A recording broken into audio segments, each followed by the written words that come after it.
Hey guys, it's Brie. So today's video is going to be another kind of DIY, just like the last one.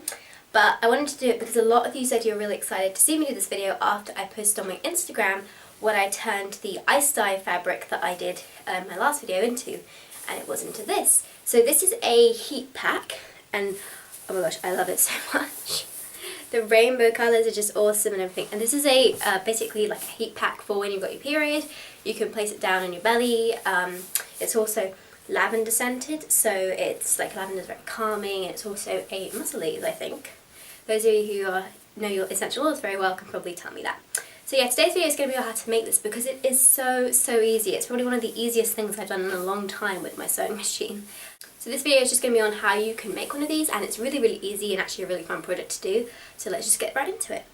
So to make your rice heat pack, you're going to need some cotton. 100% cotton works best, and flat cotton is by far the easiest to sew because it hasn't got any stretch to it. I used OBV, Organic Bamboo Velour, in the rice pack you just saw.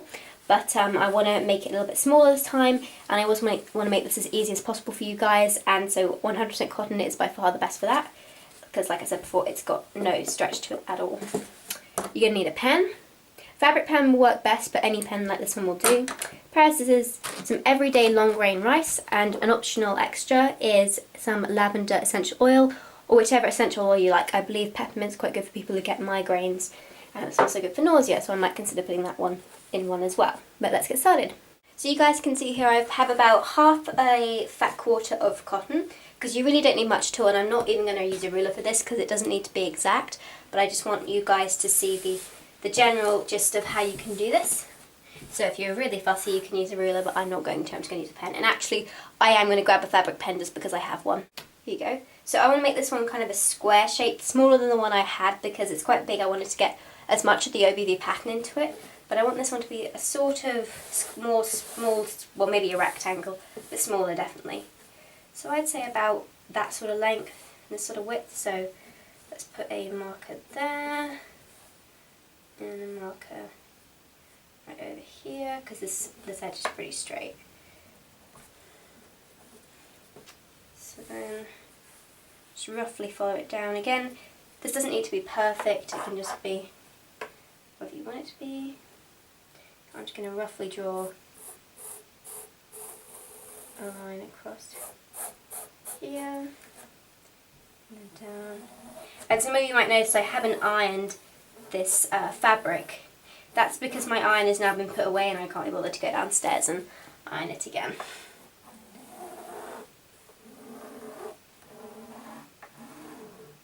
Doesn't really matter with this sort of pattern either. So I'm just going to roughly finish up that square. Okay, so I've got my rough shape. And now I'm simply going to cut it out. So once you cut it out, and I think I said square, what I meant was rectangle. The reason I've made it rectangular is because I want to keep one of the sides together and just fold them up like that. So that's the shape my heat pack is going to be. It's a little bit smaller and it's actually a better size for a kind of period heat pack. So you want to have the print side facing up and the kind of duller side facing down. Pull the duller side up and kind of match it as best you can. And you usually have one side slightly smaller than the other. So you can see there's a bit of an edge around this of the good side, and that's good, it makes it easier to sew. So now I'm going to grab my pins. I forgot to mention you'll need some pins as well. And I'm going to pin one on this side at the top. And I'm going to leave a gap here to turn and top stitch it, but I am going to stitch a bit around here. So 3 sides and a bit in the top row. So here we go, pin in here. And then you can stitch it. So for this you just need a very simple straight stitch. So I'm going to put my thing here, my needle down, I'm just going to forward stitch a couple of stitches, and then go back, and then I'm going to continue around the whole thing.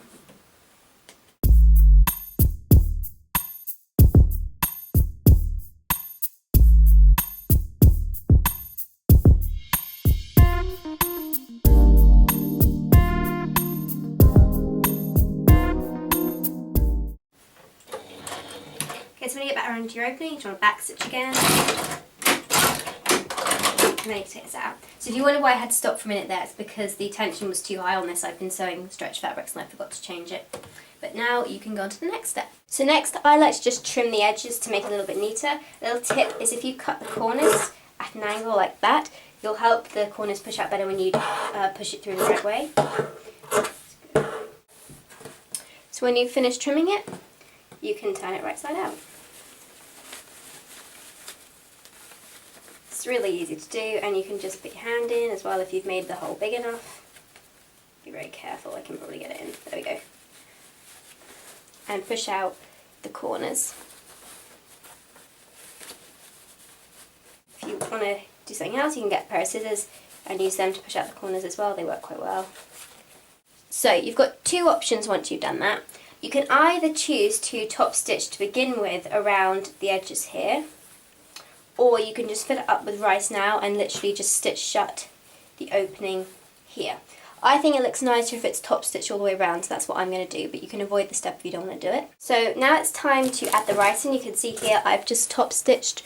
I've left the opening clear, but I've top stitched all around here, trying to keep an equal distance but kind of failing, all around the edge here. So now I'm just going to open this up, and you can use a funnel if you think it'll help. I'm kind of just going to risk it and go for it. And I've already got a pack of rice open here, so I'm just going to use that.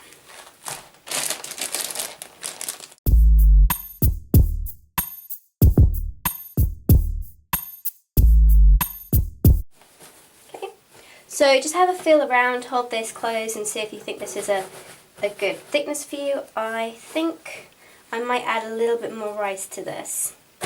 Just debating. Depends how floppy you want it. I think I'm going to add a little bit more though. Okay, I think that's good. So I forgot to do this step last time and I had to unpick my OBV one. But now I'm just going to add in a couple of drops of the lavender oil. So put it down so you can see the rice in the little dip. I'm just going to grab the essential oil. And I'm literally going to add one drop to this small one. You don't need a lot. Oops. I attempted to do one drop but kind of turned into two. But you really don't need a lot in here. And so now you can just sew this bit shut. So just make sure you've got the seams both pushed together. And then you can kind of go back to, if you top stitched, you can go back to a little way into where you first top stitched. And just go back a bit. And then straight forwards right across.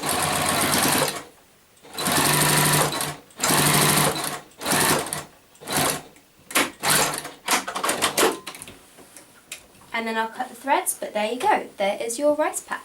So here it is. Here's the finished rice bag. So yeah, you can use this when you're on your period, and this is a pretty good size actually, I'd say. Perfect size for, just placing it to your belly when you've got cramps and you don't, just all you have to do is put it in the microwave and heat it up for, I usually do about 1.5 to 2 minutes, but you just have to experiment and see what works for you. It's a really fun and really easy project to do, especially if you've just got a sewing machine. You don't need a industrial one like this. You can just use a normal home sewing machine and it really works well. And as you saw, it took me like barely 5 to 10 minutes in reality to do this. I am a quite experienced sewer though, so that might be why, but it wouldn't take you that long to do this, and it's a perfect Christmas gift or something, and that's probably what my whole family will be getting for Christmas now. Heat packs, because it's freezing in the UK right now. But thanks for watching guys, please subscribe and I hope you like this video, and I'll see you later. Bye bye.